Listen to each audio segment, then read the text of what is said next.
¿Hay buena relación entre los ingresos y los gastos que produce PDVSA?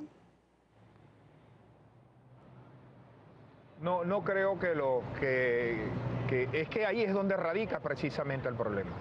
Es que PDVSA se ha convertido en el proveedor, es obvio, de dólares más importante del gobierno. El presupuesto de la República tiene una disyuntiva muy difícil.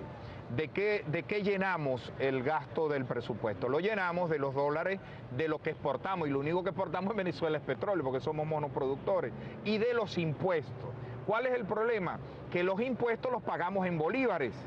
Y en PDVSA lo que recibimos son dólares, es verdad. Ambos llegan al presupuesto, pero las compras todas se hacen en dólares. Entonces ahí comienza el desbalance en la balanza de pago.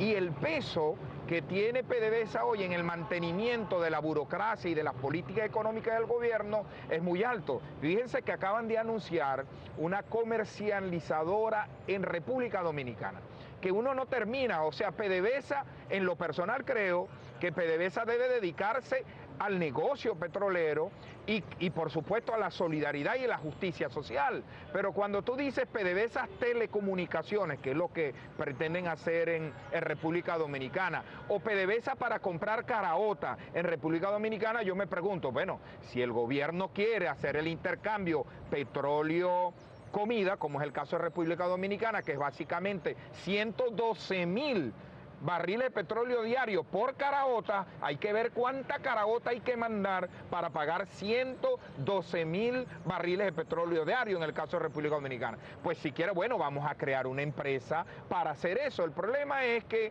están burocratizando PDVSA. Hoy PDVSA debe tener 180.000 trabajadores, y yo justificaría eso si hubiésemos logrado la meta de los 4 millones de barriles de petróleo que íbamos a producir. Pero no solo no lo logramos, sino que lo disminuimos. Y el gobierno incluso se planteó una cosa demagógica tipo ruta de la empanada, gallineros verticales, de que íbamos a llegar a los 6 millones de barriles de petróleo diario, cosa que es imposible, porque todo lo contrario, hemos dañado yacimientos, hemos acabado con los tercerizados, hemos acabado con la economía aguas abajo, es decir, contratistas, etcétera, con un resultado fatal. Y justamente sobre eso, el tema de las contratistas. En la costa oriental del lago había una gran cantidad de empresas que prestaban servicios a PDVSA, que el gobierno nacional en el año 2010, si más no recuerdo, bueno, asumió el control de esas empresas en la llamada nacionalización de las empresas que, bueno, que prestaban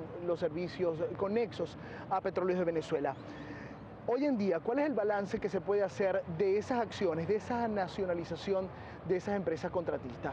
Tú lo dices, las políticas y las medidas se ven por los resultados. Es decir, si yo tengo una economía que produce la inflación más alta del mundo, hay un problema. Si yo tengo una política agrícola o de producción de alimentos que produce un desabastecimiento por encima del 28%, hay problema. Lo mismo es en el petróleo. Si yo disminuí la producción petrolera, si yo dañé yacimientos, significa que hice algo mal. Cuando nacionalizamos, entre comillas, que para mí fue una apropiación indebida, porque ni siquiera es una expropiación, porque una expropiación se paga, ninguna de esas empresas ha sido pagada, generamos varios problemas. Uno, al nacionalizarlas, le dimos inmunidad en el pago de impuestos, por lo tanto los municipios donde ellas están no pagan impuestos. Fue un golpe duro para Maracaibo, San Francisco, Cabima, Santa Rita, Ciudad Ojeda, Baral, municipios que transita el transporte pesado, que contamina la actividad petrolera, pero que no recibe absolutamente nada en compensación sobre eso, sobre todo cuando eliminaron también la ley de asignaciones especiales, que era un sistema de compensación. Es decir, a los municipios de los estados nos ha ido muy mal con eso, y a la industria petrolera le ha ido peor, porque se han dañado yacimientos y casi todas las gabarras, las lanchas, el material que hay ahí, en el caso del Zulia, está en el lago hundido, o en el caso de Monaga, está totalmente fuera de circulación, y ha aumentado los siniestros, que es lo más lamentable. Los accidentes en PDVSA han aumentado, con heridos y muertos. Tanto Amuey, tanto El Palito han disminuido en la producción de los diferentes subproductos del petróleo, producto del craqueo o producto de la refinación.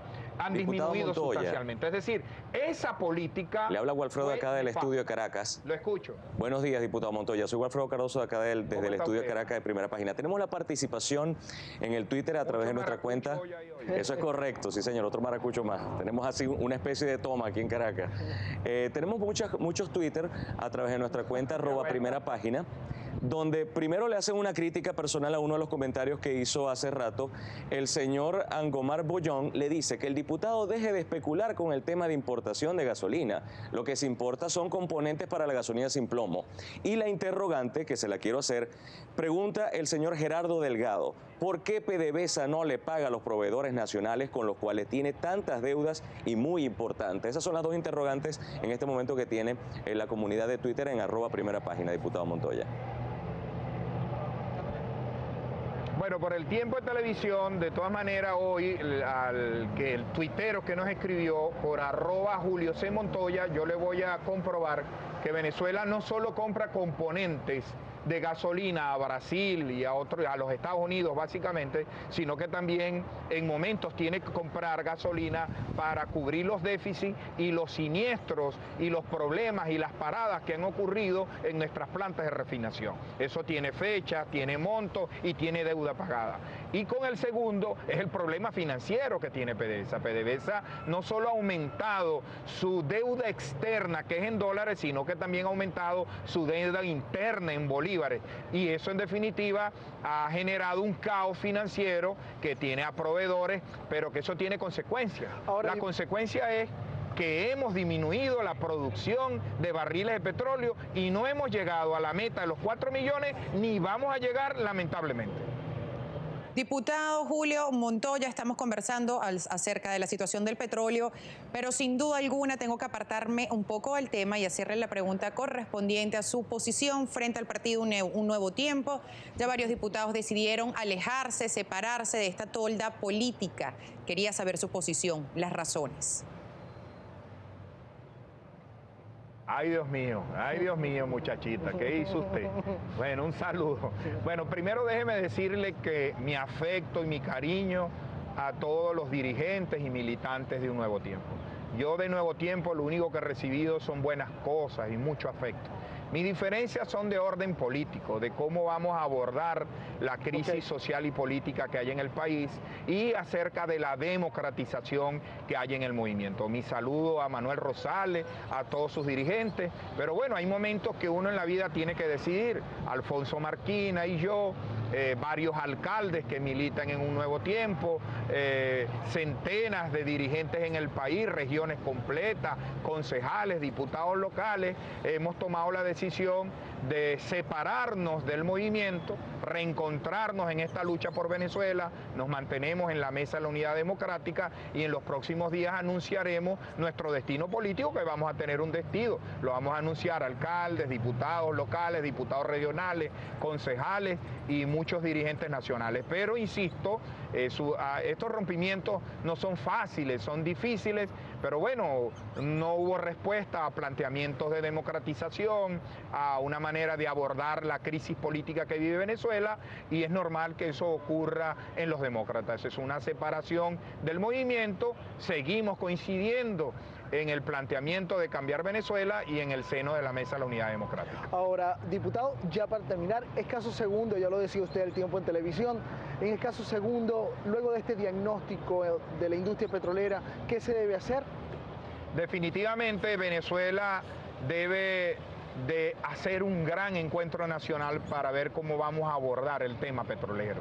Yo creo que el gobierno, si se necesita el país una mesa de diálogo hoy, la necesitamos en el sector petróleo, porque a nuestra manera de ver, el ministro Ramírez no ha hecho las cosas bien. Ahí ocurrió el caso de Antonini Wilson, ahí ocurrió el caso de Illarimendi y el Fondo de Pensiones del Seguro Social, ahí ocurrió el caso de la empresa Interbolivariana 2000, donde hubo un sobreprecio exagerado del tema de los taladros de perforación. Ahí han ocurrido demasiados problemas administrativos y a nuestra manera de ver, el plan de inversión de PDVSA es comprometedor. Fíjate que cuando nos enfrentamos al fondo chino, no de por sí a la negociación del fondo chino, sino que el fondo chino chino rompe un criterio constitucional, está comprometiendo el presupuesto de la República al futuro. 4.000 millones de dólares le van a dar ahora otra vez al gobierno nacional por el compromiso en varios años de agregar 240.000 barriles de petróleo más para 700.000 barriles de petróleo. Están comprometiendo el destino de los venezolanos en el futuro y eso es inconstitucional.